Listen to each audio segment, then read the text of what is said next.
Alors voilà, à la base j'avais prévu une petite bande son, malheureusement j'ai pas pu l'amener. Donc j'ai amené deux mecs qui vont refaire une ambiance port de pêche. Donc ambiance marine. Donc si ça marche pas, vous pouvez fermer les yeux pour peut-être mieux imaginer. Voilà, alors on se concentre, ambiance port de pêche.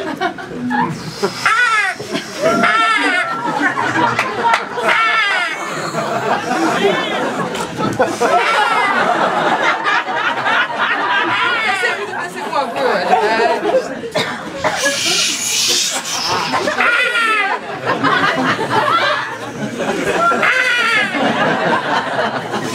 Allez, c'est bon, merci. Super.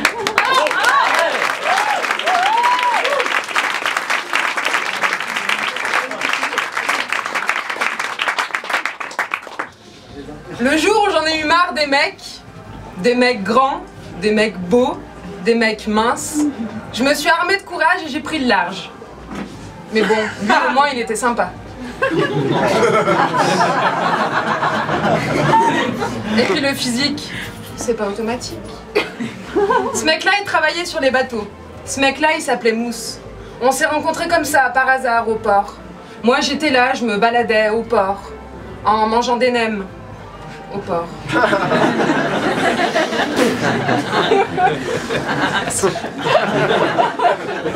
Big up Alex, Nguyen, et ce mec-là, il m'a regardé et il m'a dit: allez viens, je t'emmène faire un tour, ma sirène. Moi je suis marin, je suis pas marié, surtout pas marrant, mais je veux que tu sois ma femme. Et quand je galère sur les mers, je te veux à mes côtés, madame. Oh, je veux pas qu'on se loupe dans la chaloupe. Je serai ton unique bagage, ton éclairage, et toi, tu seras la petite flamme de ma lanterne, ma petite femme, ma petite perle. Alors, je te plais ou pas? J'ai l'air de quoi? Vous avez l'air... marin. Enfin, je veux dire, bien, beau. Et ouais, et c'est comme ça que ce marin pêcheur, il m'a pécho. En plein milieu des vagues. Alors j'ai embarqué et on a vogué. On a vécu comme ça quelque temps, au gré des vagues, au gré du vent, balancé par l'eau, secoué comme dans une danse. Mon marin, c'était mon marin de plaisance. Et j'ai appris à découvrir la vie des marins, la vie des bateaux, le vocabulaire bien plus beau. Sur un bateau, on accoste pour se garer.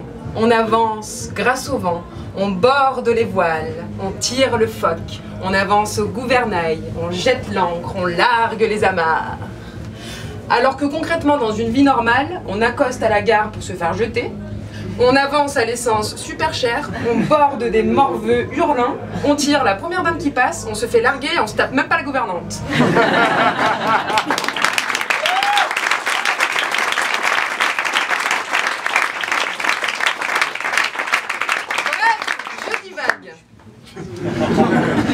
Quand tout ça est devenu sérieux, il m'a dit: attends, faut que je prévienne ma mère, c'est tout ce que j'ai, c'est mon affaire, elle me console, elle me conseille, et si je finis ma vie avec toi, mon petit saumon, je veux qu'elle le sache, tout bon.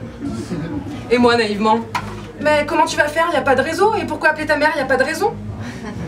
Et là, il m'a regardé, il m'a souri, il a quitté la cabine et s'en est rendu à sa mère, son océan. Il lui a dit que je lui plaisais, que son amour était sans fin, que tout ça n'était que le début, et qu'il me ferait bien une belle petite brochette de requin. Et ce soir-là, la mère, elle y a mis son petit grain de sel. Et ce soir-là, elle est restée calme, sans aucune secousse, étrangement calme, comme berçant, comme chuchotant au creux de chacune de ses vagues sa douceur. La mer aimante pour les deux amants, ma belle mère.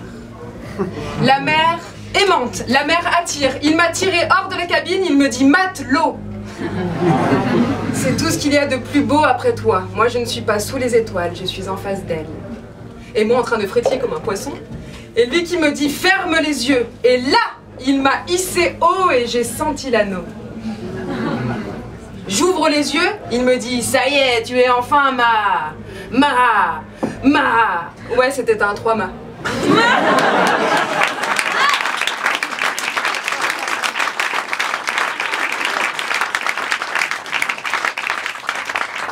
Ma femme!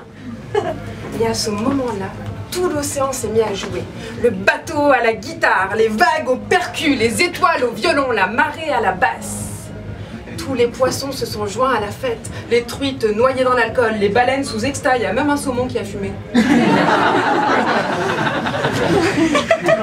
ne vous parle pas des poissons d'avril qui n'arrêtaient pas de faire des blagues, des requins toujours sur le fût, les maquereaux en train de se la raconter et les seiches qui en étaient toutes mouillées. Enfin bon, vraiment bonne ambiance quoi. Les moules super ouvertes.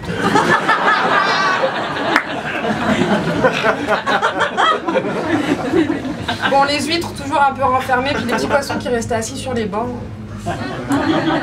Puis après, c'est un peu parti en vrille quand une espèce de morue a dit à une crevette que c'était un thon et l'autre persuadé qu'il y avait anguille sous roche.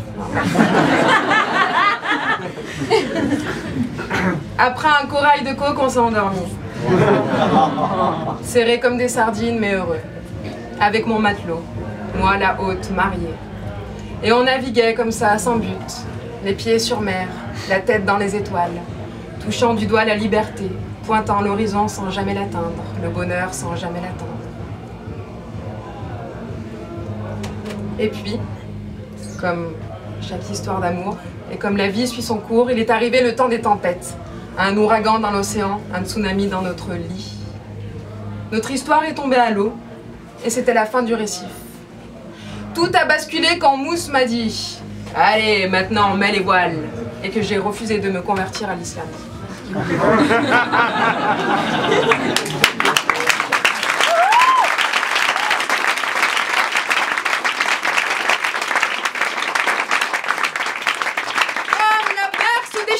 Nous nous sommes déchaînés. Et en termes d'amour, c'est comme si nous avions traversé l'océan Pacifique pour atteindre la mer Morte. Alors j'ai prié, le cœur à la dérive, pour que tout redevienne comme avant. J'ai prié Saint Jacques, fidèle disciple de Dieu, protecteur de l'océan. Je lui ai dit, je ne comprends pas ce que j'ai fait de mal, pourquoi j'ai échoué. Où est la faute, l'erreur, la coquille, Saint-Jacques? Je n'ai pas eu de réponse. Alors je me suis dit que mon matelot m'avait bien mené en bateau. Et après m'être pris un radeau, je suis rentrée. Et aujourd'hui, je passe le cap. Je jette l'encre sur papier cette fois pour vous écrire cette histoire. J'espère que vous n'avez pas eu le mal de mer. Aujourd'hui, mon capitaine, c'est un vieux loup de mer. Et peut-être qu'un jour, au hasard d'une croisière, vous le verrez, son bateau porte mon nom, Océane.